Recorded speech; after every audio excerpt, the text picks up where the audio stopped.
এক সময় পৃথিবী ছিল সবুজ ও শান্ত। কিন্তু মানুষ ফ্রিজ, এসি, গাড়ি আর কলকারখানা চালিয়ে আকাশে বিষাক্ত গ্যাস ছড়াতে লাগল। যেমন chlorofluorocarbon, carbon dioxide, carbon monoxide প্রভৃতি। এসব গ্যাস ওজোন স্তর নষ্ট করল, ফলে সূর্যের তাপ বেশি পরিমাণে পৃথিবীতে আসতে লাগল। এর ফলে গরম বেড়ে গেল, পাহাড়ের বরফ গলতে লাগল, নদীতে জল বাড়ল, কোথাও বন্যা, কোথাও খরা দেখা দিল। গাছ কাটার কারণে পৃথিবী ঠান্ডা রাখতে পারল না।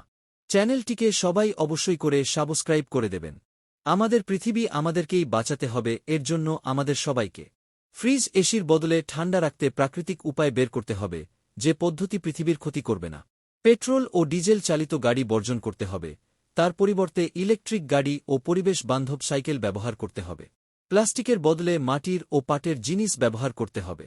আর সবচেয়ে গুরুত্বপূর্ণ, অনেক বেশি পরিমাণে গাছ লাগাতে হবে, বিশেষ করে সেই সব জায়গায় যেখানে অনেক বেশি কলকারখানার বিষাক্ত ধোঁয়া নির্গত হয়। তবেই আমরা আমাদের সুস্থ স্বাভাবিক পৃথিবীকে ফিরে পাব।